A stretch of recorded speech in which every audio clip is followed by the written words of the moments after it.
This video covers the installation of Potentiometer R3 for the Elenco AM radio kit. Be sure to read the helpful companion document linked in the video description prior to soldering. The next component to install is R3, the potentiometer. That is this fellow here. Now this says see figure G. That has the components. It's an expanded view. And it also has some instructions. It says cut off this tab, which on the potentiometer is right here. There's a little tab at the top here. So this is called R3. The previous R's are 4, R2, R1, R5, and R6. Those components are here. Those are resistors. This R3, by its name, by the R prefix, we would assume it's also a resistor. It looks nothing like those. By the diagram here, you see those squiggly lines. Those are the same as we saw for the other resistors. So what's the difference here? Well, you can also see that there's an arrow pointing to the lines. This is a special kind of resistor. You can change the resistance by turning the knob. We'll be using that to modify the circuit properties when it's on. But it is a resistor, that's why it has the R prefix. Now this also has one other difference. All the other components we installed from the top, soldered from the back.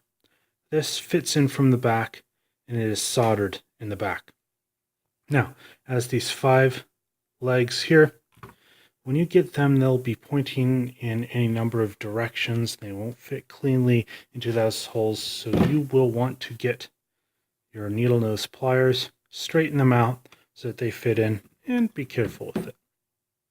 It's fairly durable, fairly rugged, but you only get one of these with the kit, so be careful with it.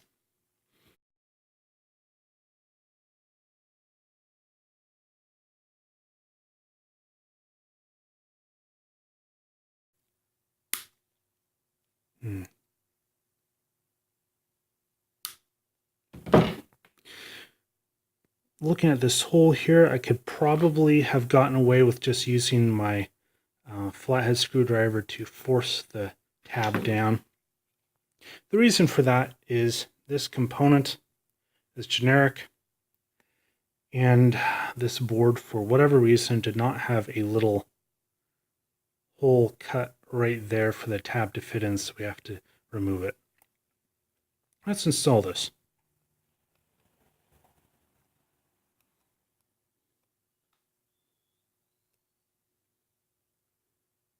Alright, so we will need nut, washer, shaft, knob.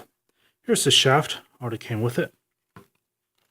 Now, in this bag, but the one with the big circle, I believe,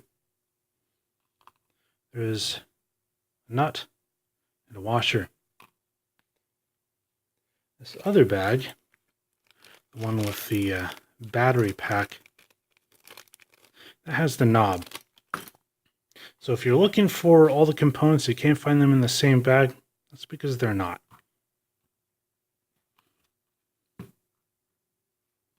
Where did I put that washer? Oh, here we go. So, washer goes on the shaft. Nut goes on it. And it looks like we tighten that down. Well, that's good. That provides a nice mechanical connection.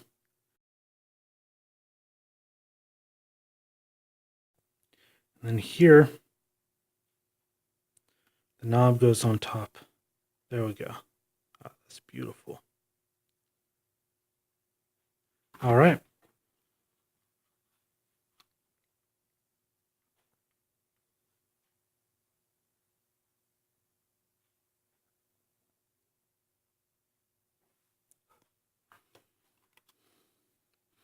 You can see it is a pretty good soldered job, except there's a hole. Yeah, there you go. You can see daylight through that hole. It's on the back of the tab. These holes are much larger than the holes for the other components. They absorb a great deal more solder while soldering.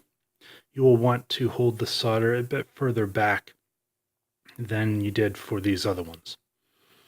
Now, ideally, I would have that hole filled shut with solder. I'm not going to worry about that this time. The potentiometer is held on quite securely.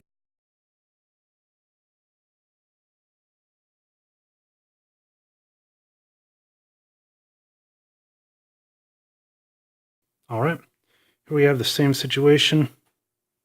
I don't know if you can see it from here. Yeah, there you go. You can see daylight. This side of the pad, this side of the tab is well soldered. This side, there's a hole. Electrically, it's just fine. Mechanically, it's fine. Again, a perfect solder job would have solder filling up the hole on both sides of the tab, but I'm not going to worry about it.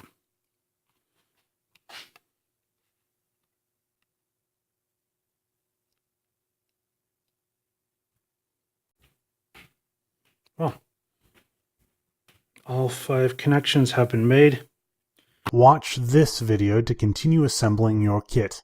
If you have any questions about the material discussed in this video, please use the comments section below and we will get back to you as soon as possible. See you in the next clip.